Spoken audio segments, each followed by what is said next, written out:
Okay, we have the live stream connected to Facebook now, so I believe we are able to begin. I'd like to introduce first myself. My name is Dexter. I'm the Digital Youth and Communications Coordinator at INEB, the International Network of Engaged Buddhists. And I'm joined today by Phra Woot Tongmun and Phra Itthiyawat for a reflection on the life and impact of Venerable Thich Nhat Hanh, who was an inspirational Zen master and patron of INEB since our founding in 1989. An enormously influential figure in Engaged Buddhism. He coined that term. And before letting the monks share their reflections and experience, I wanted to take an opportunity to read a very short passage from a book that Thich Nhat Hanh wrote called Peace is Every Step.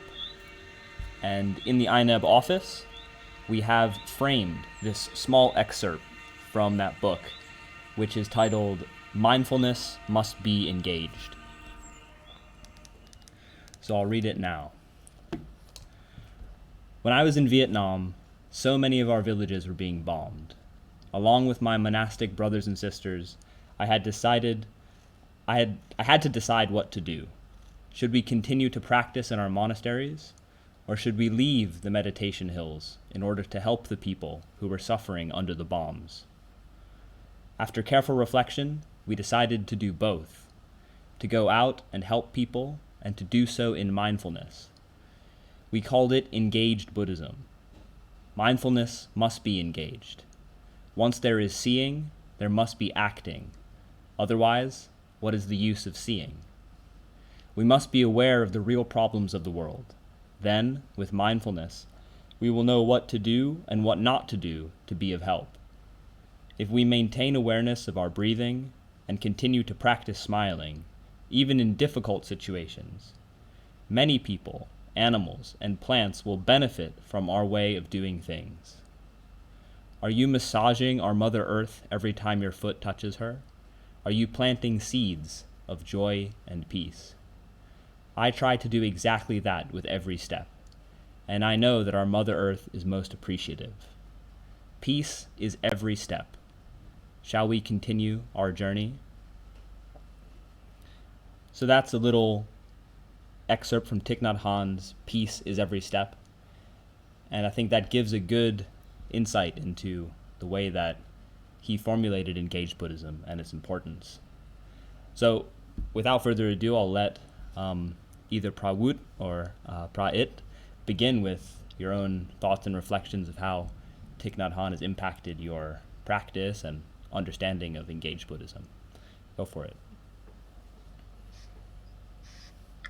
First of all, thank you, Dexter, for bringing the wonderful quotations of peace in every step. And greetings to all respected, venerable, and dear brother and sister. What I would love to begin when we join in our session about Thai or Venerable Thich Nhat Hanh reflection. I would love to say that although I am a Theravada monk in Thailand, but he and his community, not only him, but he like the leader who get together or Sangha together. When we talk about him, I think he not represent only himself, but he represent the Sangha, or we know that Plum Villager or whatever you know. And what I would love to speak at first is when I know about him. Yeah, everyone know that he is one of the most well-known Buddhist spiritual leaders, but he lived simply. He lived like today have only happened once, and what I bring from him, I apply that idea into my monastic life, and it bring me more fruitful and more joyful in monastic life.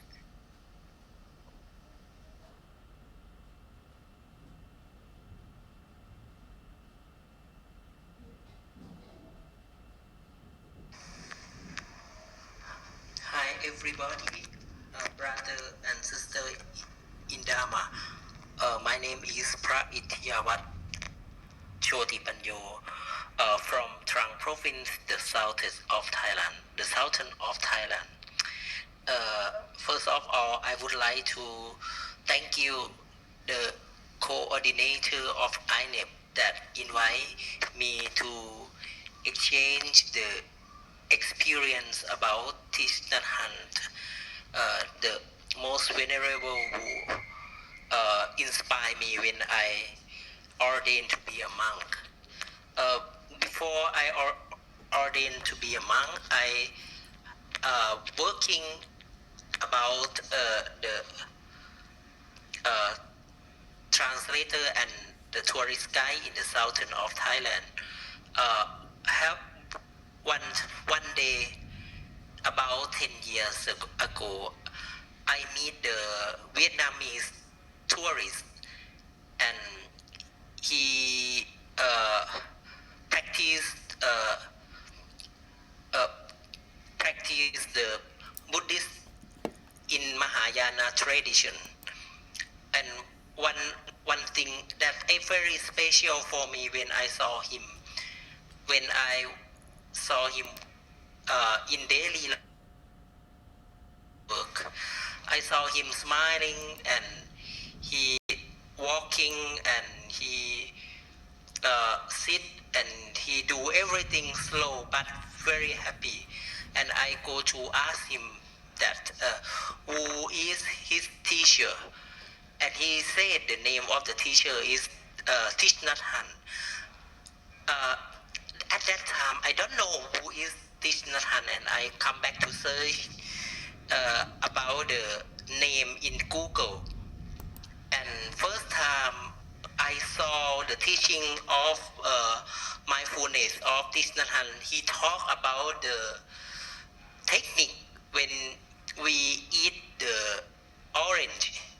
When we eat the orange, normally we eat immediately, but I never see the smelling and the taste of the orange.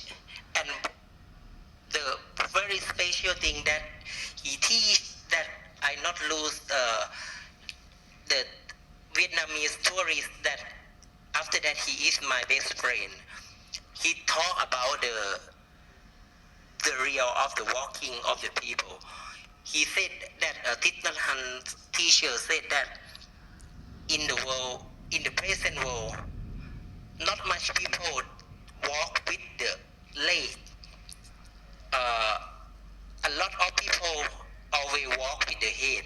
I don't understand what he talking about. And I asked him what the meaning of this word, and after that he talked that a lot of people always walk with the head. When we walk in the late, I walk on the road, but I don't have the awareness that we are walking, but we walk and we think all the time.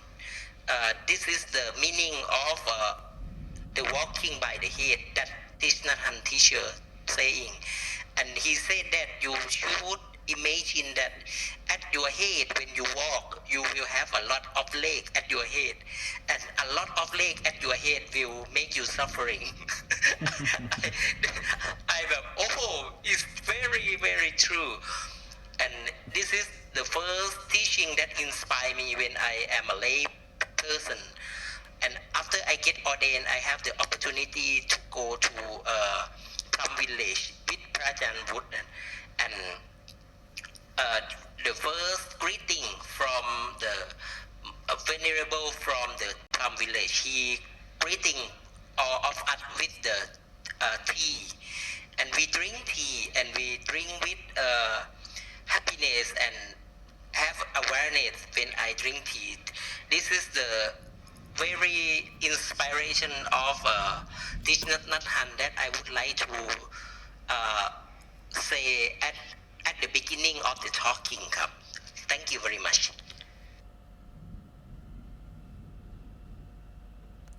Thanks very much for sharing those experiences, especially the, I think, quite easy to relate to experience of the walking with lots of legs in our head. It's it seems paradoxical, but yeah, very much true. And in terms of walking, in terms of moving with our practice and engaging it, I'm curious to hear how Thich Nhat Hanh's teachings have also shaped your own perspectives of using Buddhism in the world and practicing engaged Buddhism. So yeah, I'd love to hear what your thoughts are on that, as Venerable Thich Nhat Hanh was the one who coined that term originally. So yeah, I'd love to hear what you think about that.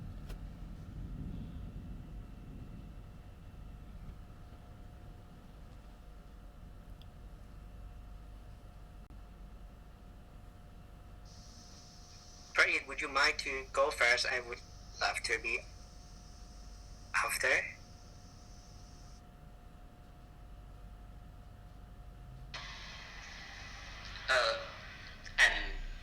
And after that, I have some situation after I get ordained that I would like to to to tell and describe to everybody. And after I get ordained about 1 year, I have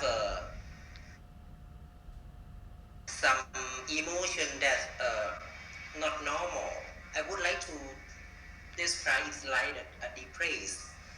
The depressed feeling made me very get sick, and after I get sick, I very sad about the sangha and the situation that happen every day in the monk daily life.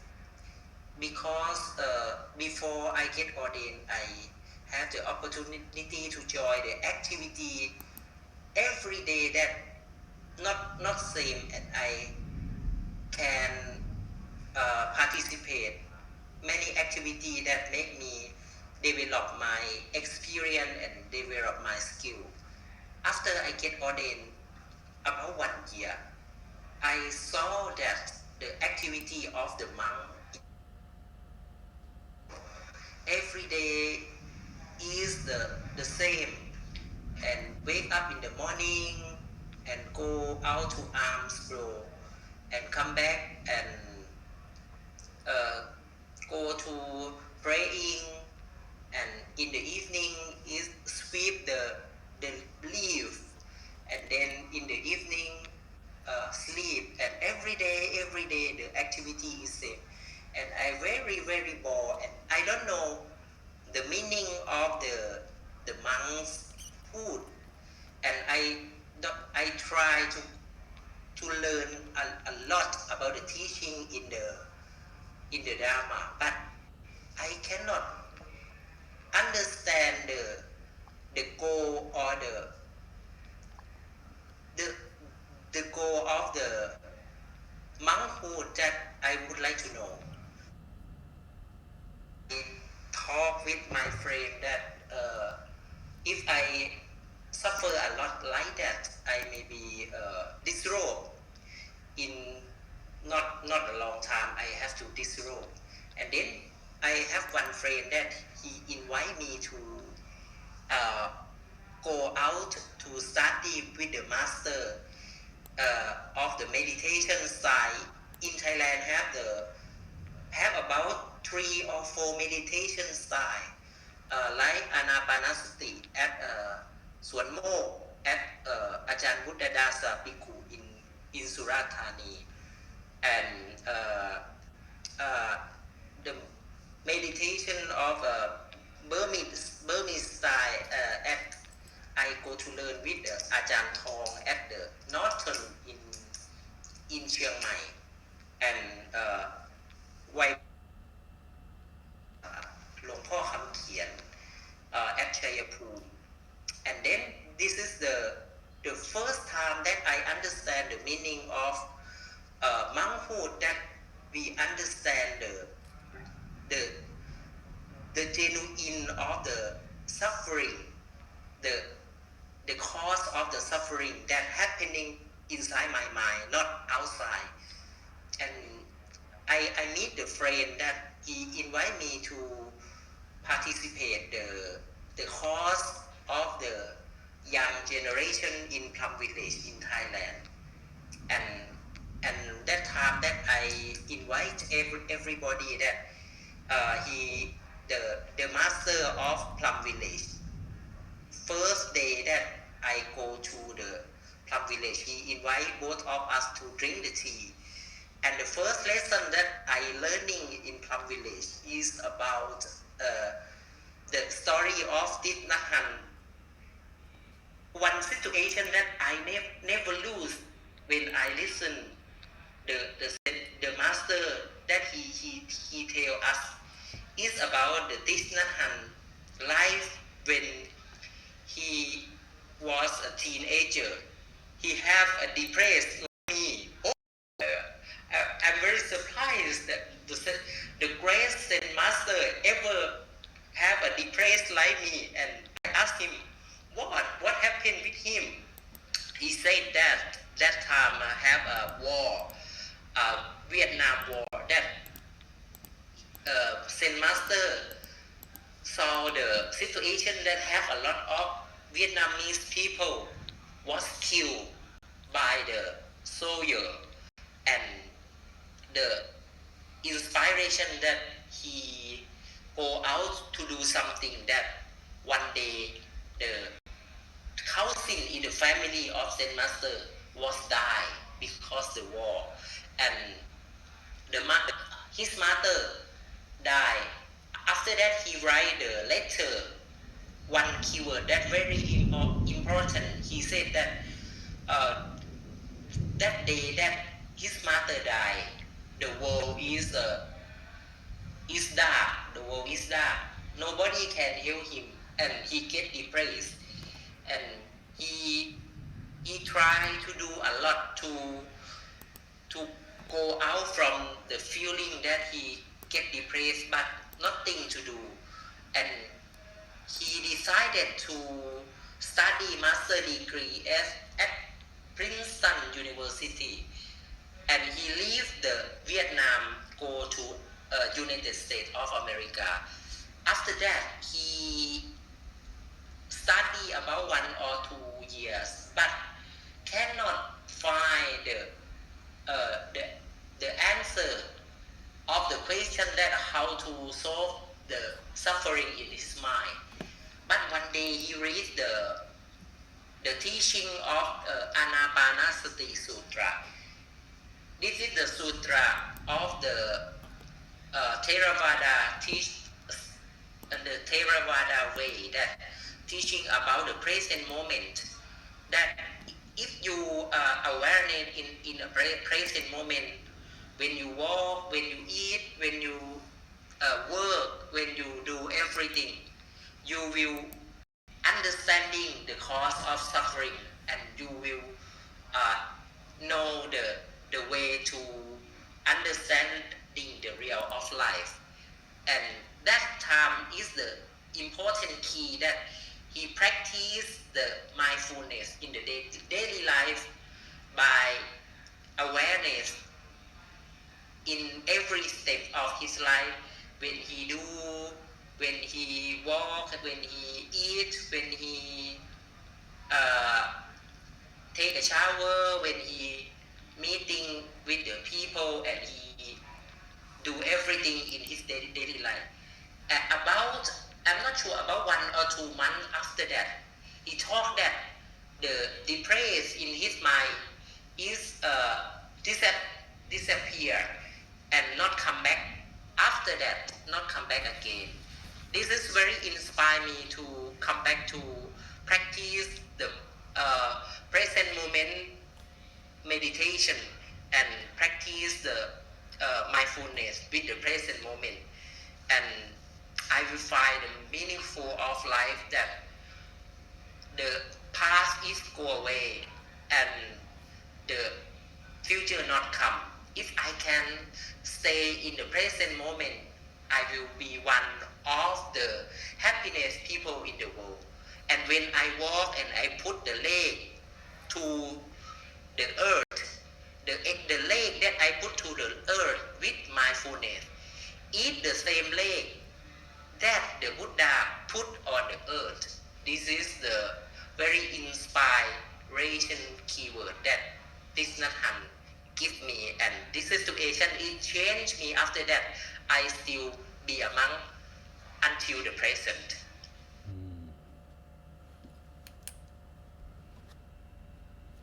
Thank you very much for sharing that story, Prayat. It's very powerful, especially I think in terms of understanding how we navigate these types of difficult situations, that if we practice, we're able to work through difficulties, and it isn't even immediate, couple of months maybe, and things can lift, as opposed to, I don't know, trying to fix things right away, trying to run away from the problem. So thank you for sharing that inspiring story of Thich Nhat Hanh's influence. And the floor is yours, Prawut, if you'd like to share anything as well. Sure, thank you. Thank you, Venerable Prayat, for sharing an inspiring story. I myself have been ordained for 10 years after Prayat for 1 month, and visit Thai Plum Village in 2016, kind of exposure trip after have been practiced many ways of Thai style mindfulness training, and I also learned a lot from our tradition studies, but I felt a little bit plain or dry in our practice. And when I heard a lot of people say, "Oh, that great venerable, they so peace, so kind, and they may attain arahant state of mind," and I felt, wow, they end of samsara already, or they finish their rebirth and they might not birth again. And what we taught about that state is no emotion, no playful, no joyful, no emotional. And I felt, oh, is it the right way for us to be like that? And I think that is the question for many people. And after that, I was taught that, have you ever give dana or sai baat, giving for alms? How do you feel? How did you feel? They might be answered like, yeah, I felt good, or it bring me kind of some aura around us. And yeah, that's really nice.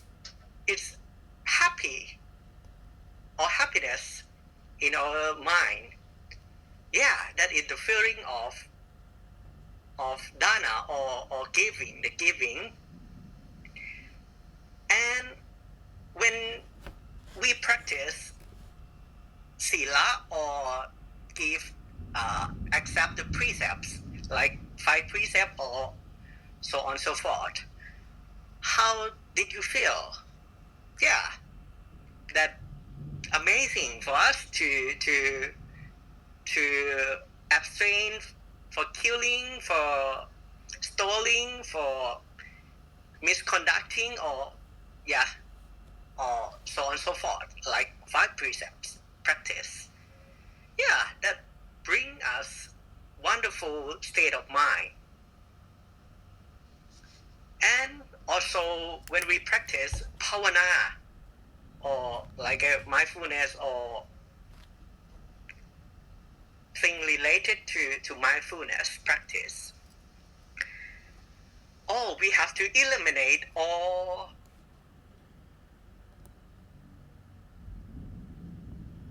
attention or emotion. How can it bring us brighter state of mind? Because we have to eliminate happy or sad or things like we practice.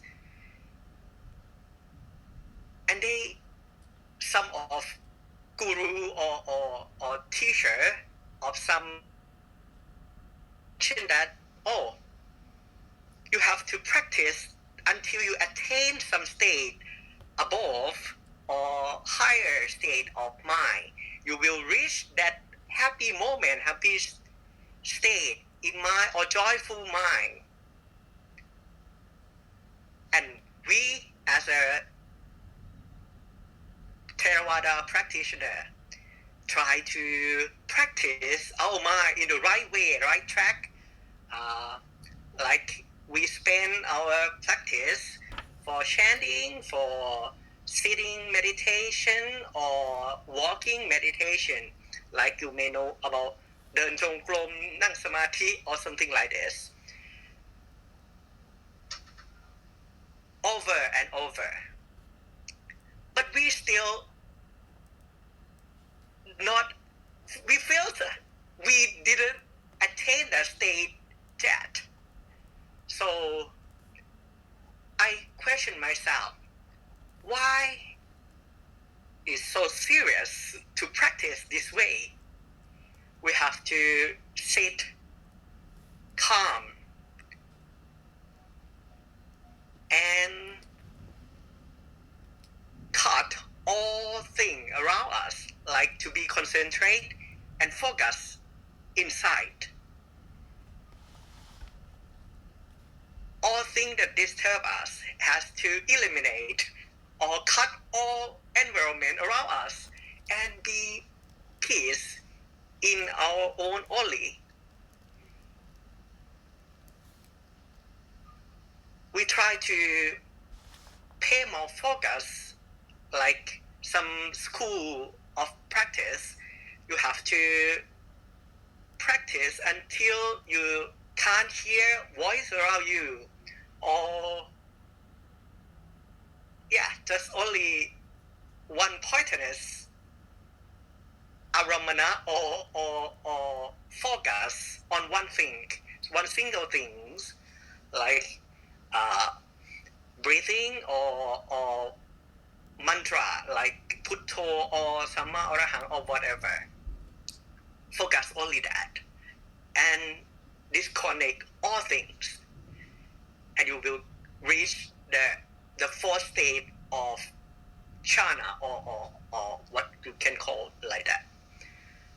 When we come back to Plum Village in 2017, I'm not sure, around that.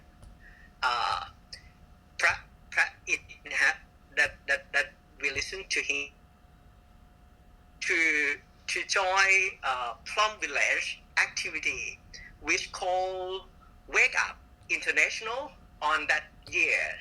I'm not sure how often they organize this event, but he invited me many years before, but we cannot make it. In 2017, I participate the event named Walk With Me Retreat. It's like on the almost end of the year. Walk With Me movie will run in all theaters around the world, and they organize Walk With Me Retreat at first. So for all member who haven't or who already know Plum Village can join the practice of walk with me. And it's also related to walking that I think I got a lot of insight from that retreat. When they invite us to walk, we just walk. And yeah, like Pra'it metaphor that don't let our legs in our head, our mind, and we just walk. We come back to our foot, our feet, and just walk, and let go all thoughts or fantasy to fly out, and we just come back to our feet, just walk for walk. And when I come back to contemplate to myself, it bring insight to me that when I practice vipassana, we observe all movement like to make it simpler or simply as the most is not to make it so difficult, but the way we practice is so difficult for beginner until for advanced practices. It looked like, why it's so difficult, so hard to practice, but in Plum Village, we just walk, and it's so peaceful to walk together. Like we didn't talk to others, we just walk together, and it's bring like a collective energy that show how can we relate to other.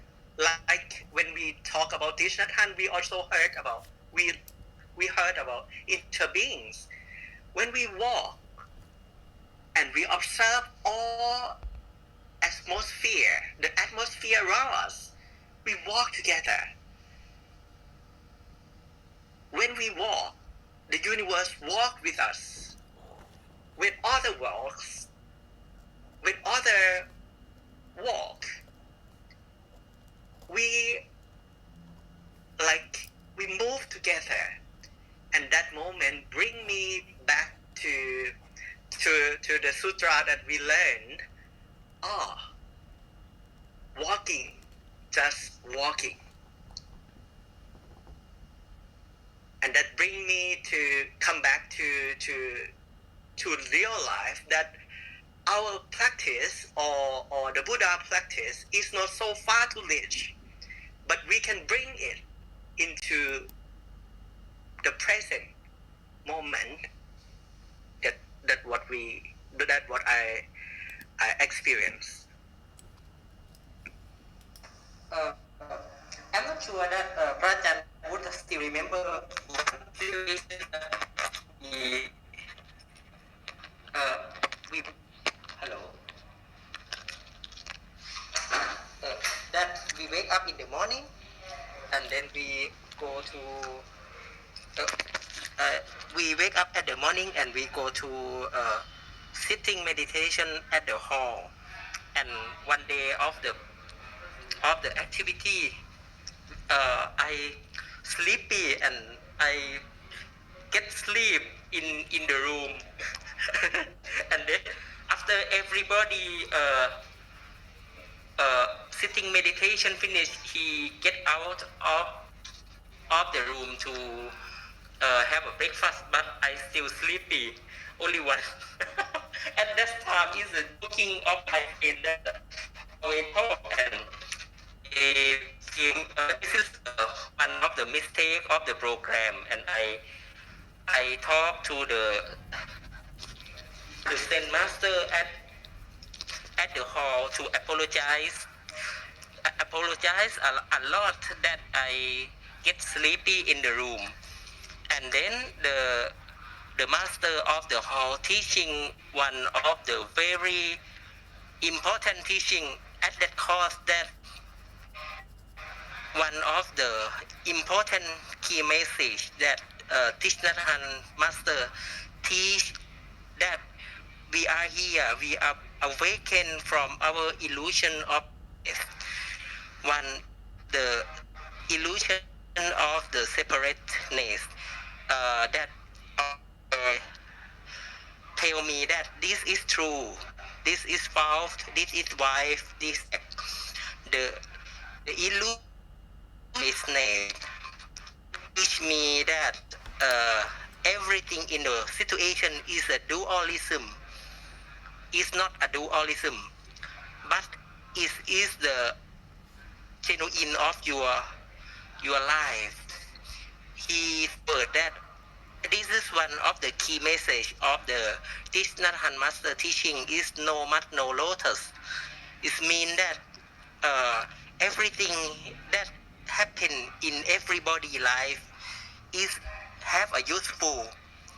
It's if you lose in life, that make the lotus grow and uh, grow up to be a beautiful. And then I very happy to listen. After I listen, I asked him that the next time if I is sleepy when meditation in the morning, what should I do? And the Zen master that teaching at that hall, he said that if you feel sleepy, you get it's easy to get up and go into the toilet to wash the face. It make you fresh. Oh, I asked him that can I get up from the sitting meditation to go out the hall? He said yes, you can. Nobody not nobody cannot permit you the room. Oh, it's true. It's very easy to solve any problem, but I some key message in my mind. After that, I will remember one of one of the very inspiration teaching of the Thich Nhat Hanh, that do not fight against pain, do not fight against irritation, embrace them with great tenderness, as though you were embracing a little baby. Your anger, your pain is yourself, and you should not violent toward it. The same thing or of your emotion. This is teaching of the Thich Nhat Hanh master that inspire me a lot, about to make me cross the dualism and the illusion of the separateness.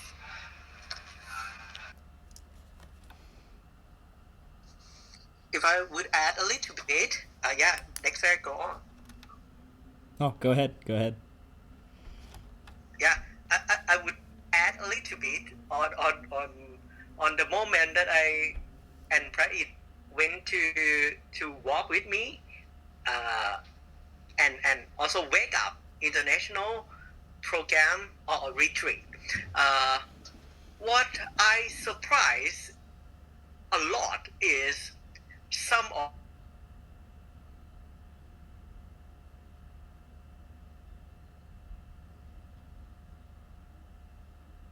even, and also some Christian as well, that I met some of them in that retreat. They the Plum Village member don't try to turn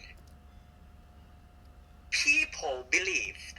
They just show how their way of life, like practice sitting in the morning together, have breakfast together in Mangsavilat. I forget in English, and vegetarian.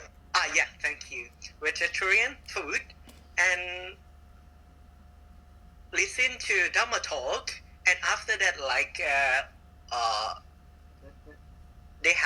they organize dialogue and and after lunch they like a total relaxation session, and after that maybe listen to Dhamma talk again, and in the evening they spend their time on sport, on music or so forth, and come back to chanting together and have a holy silence moment before go to bed. When they people like teenagers around the world participate this, they felt happy in every step.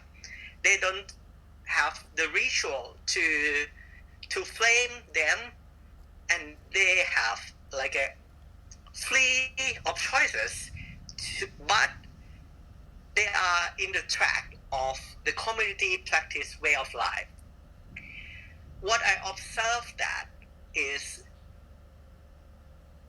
the monastics or plum village members, they just be themselves and allow teenagers and people around the world come and see their way of life. They don't try to change people's mind. They just show how they practice mindfulness in their own way of life. And others just come to see and practice. If they like it, just pick it to practice in their life. Like almost the last day, they allow member like a teenager or people around the world to pick only one of mindfulness training, or maybe one of them or all 5 of them to that they like the most, or they face that difficulty in their life, and they aware that it's cause of bad thing or struggle in their life, and come back to and bring it into their life to practice. And I think the way of Plum Village, which most respected Thich Nhat Hanh gave us, is how he translated the old sutra into modern words, which fruitful to our society. Like when Theravada talk about 5 precepts, it's kind of so strict with tradition language. Like in Thailand, when we talk about Panatipata Veramani, or the first precept, do not kill others. But the way that Venerable Thich Nhat Hanh and members of Plum Village translated is like a reverence for life. We are aware of the suffering caused by the destructions of life. I am committed to cultivating the insights of interbeing and compassion, and learning way to protect the lives of people, animals, plants, and minerals. I think the way that Plum Village contribute to the universal, the world, is so beneficial, and the way that he and their community, his community, the Plum Village, is so fabulous for me. And I sometimes apply this idea to talk with young generation that they accept and they love the way that we can engage to the society, like he translated. Wow, it's very inspiring me too. I think of one situation in the program that have a small group that we talk about the life and the interesting question that we ask the master, and almost the question that the participation talk about the story and have a question to the master in the course is talk about the problem or talk about the bad situation and talk about the bad people that joy in his life and come to his life, and he gets suffer a lot from the bad people. And one thing I remember that the master talk about the plant of the lettuce. The master talk that if it does, when we plant the lettuce, if it does not grow well, we don't blame the lettuce, but we should look for the reason it is nothing well. It may need fertilizer or more water or less sun. We never blame the lettuce. Yet, if we have a problem with our friend or family or the worker in my workplace, we always blame the other person. But if we know how to take care of them, they will grow well. It like the lettuce. Blaming has no positive effect at all. Not thus trying to persuade using reason and argument. This is my experience, not blame, no reasoning, no argument, just understanding. If you understand and you show that you understand, you can love, that situation will change.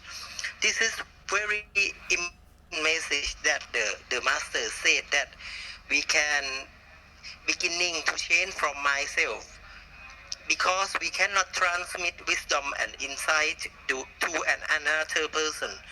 The seed is already there. It means that the seed of the loving kindness and the seed of awareness is in everybody's mind. A good teacher touch the seed and allow it to wake up, to sprout and to grow in everybody's mind. And the master said that if we have a peaceful in my mind, if we are happy, we can smile and blossom like a flower.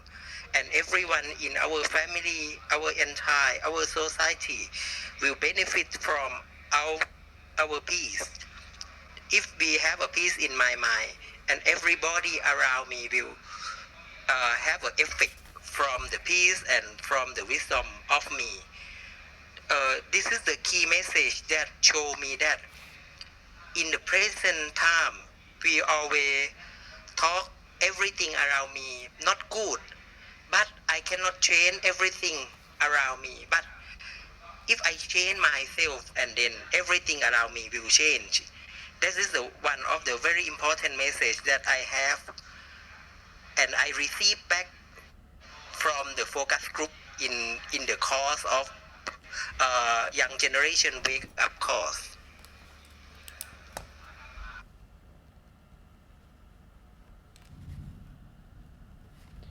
Thank you so much, both of you, for sharing all those great stories and really your integration of his teachings. It's fascinating to hear. I'd like to open it up now to any audience members. If you have any questions for our speakers, to raise your hand. This is the opportunity. I can invite you onto the stage and you can ask the question. You can engage in some dialogue. So have a think. Sorry, I have some meeting after that, and I would like to go out, and I still listen everybody, but now I have to go back to meeting now. And Okay. thank you everybody a lot that participate and exchange the experience, and I will listen everybody, and I would like to invite Prajan Woot to uh, answer a question that every in the room that asking, and thank you Dexter a lot that invite me to participate and join this program. Kapun Krap, thank you very much for joining and for sharing all of your thoughts. It was a great, really enjoyed it. Thank you.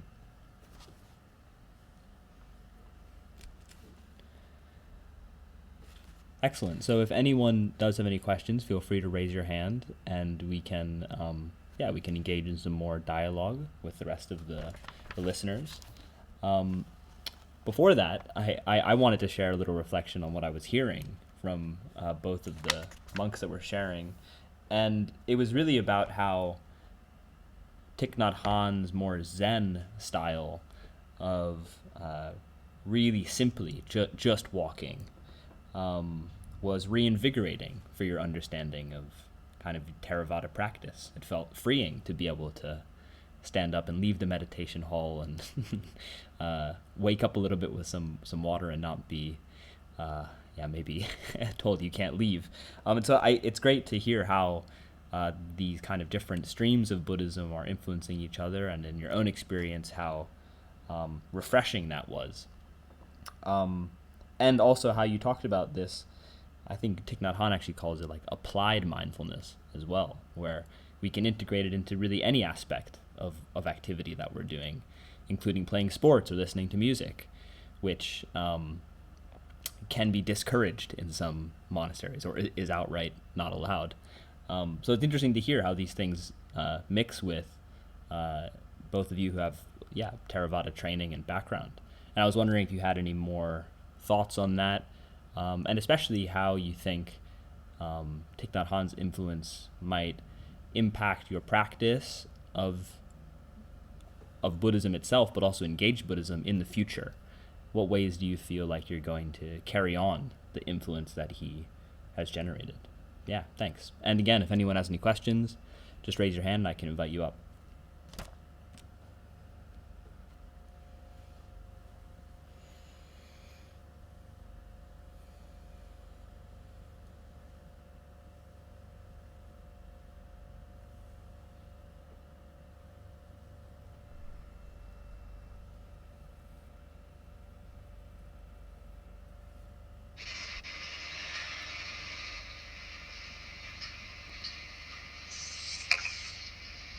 Welcome. Thank you very much.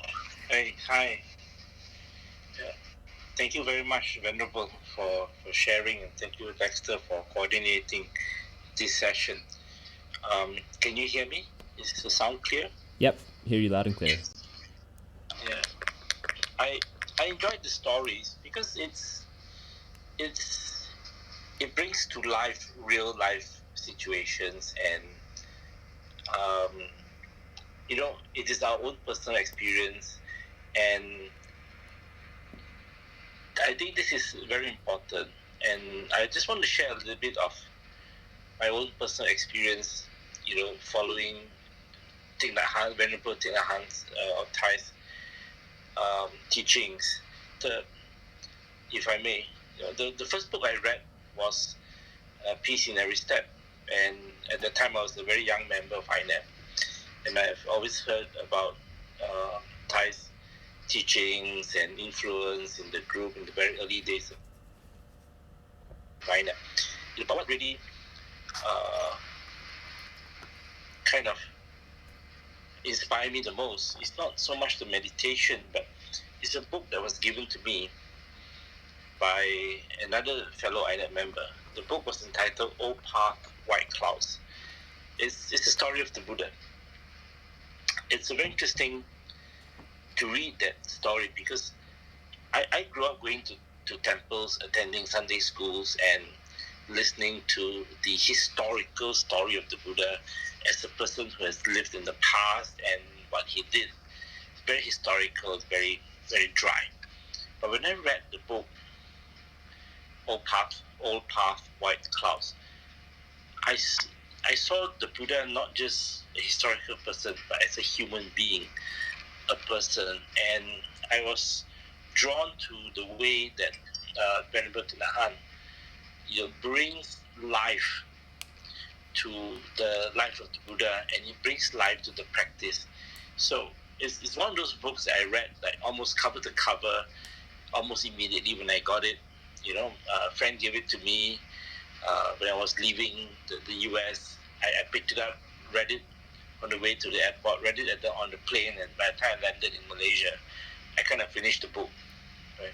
So I still remember that, and I would flip the pages every now and then to remind me that Buddha was alive and is a human being.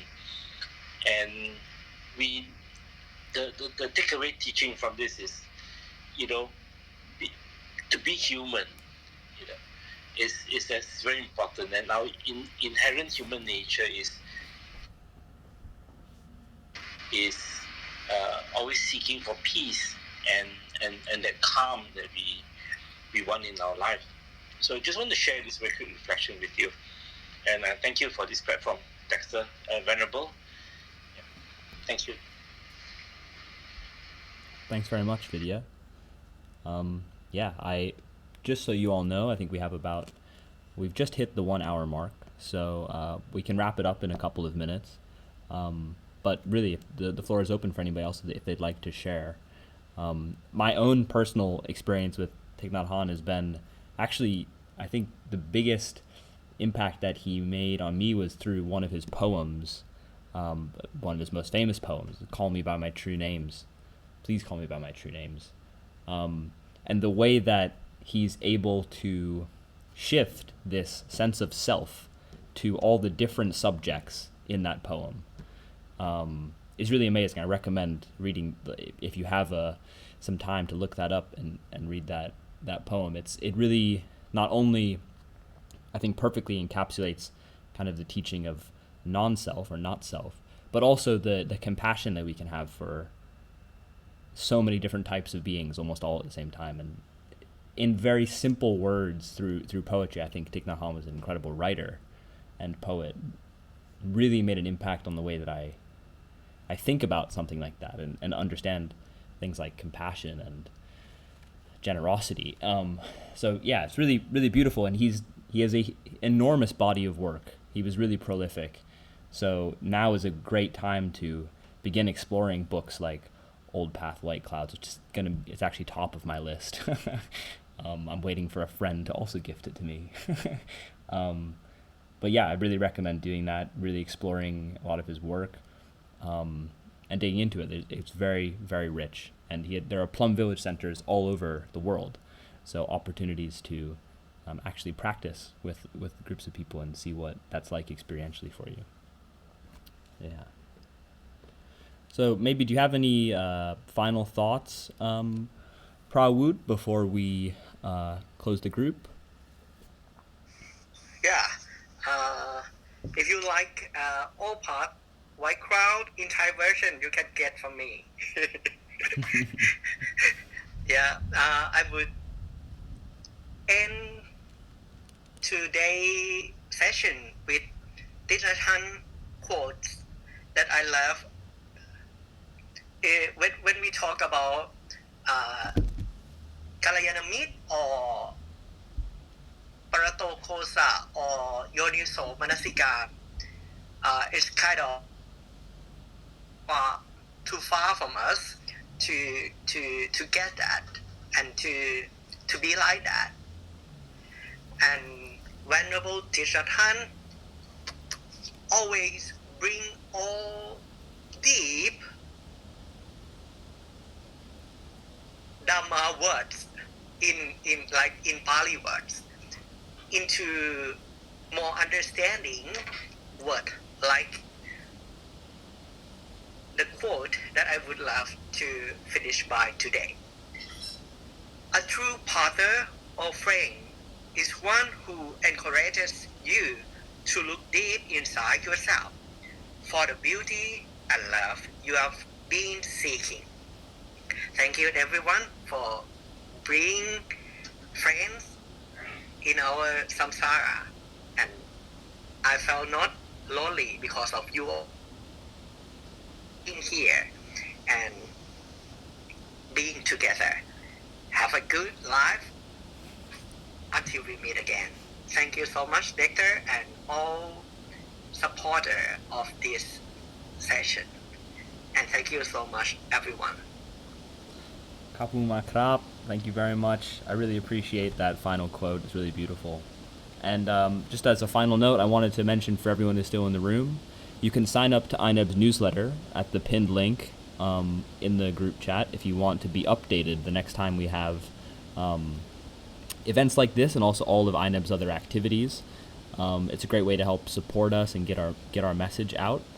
I also wanted to mention that we have more reflections of this nature coming up in February. Next week, we will be hosting some monastics from the Vajrayana tradition, Himalayan Buddhism, also sharing their thoughts on Thich Nhat Hanh's influence. And then the week after that, from Thich Nhat Hanh's own real tradition, which is Mahayana Buddhism. So really, if you can follow, join the club, join the Digital Bodhisattva Clubhouse, tell your friends all about it, and let's get even more people involved in this, because this was a really wonderful hour that we were able to spend together reflecting on the life of not only an incredibly influential teacher, but one of INEB's dearest patrons. So thank you all for joining, and if you have any feedback about the event as well, please get in touch. It's great to hear your thoughts, and we can always improve for next time. But until then, as Prabhupada said, have a wonderful life,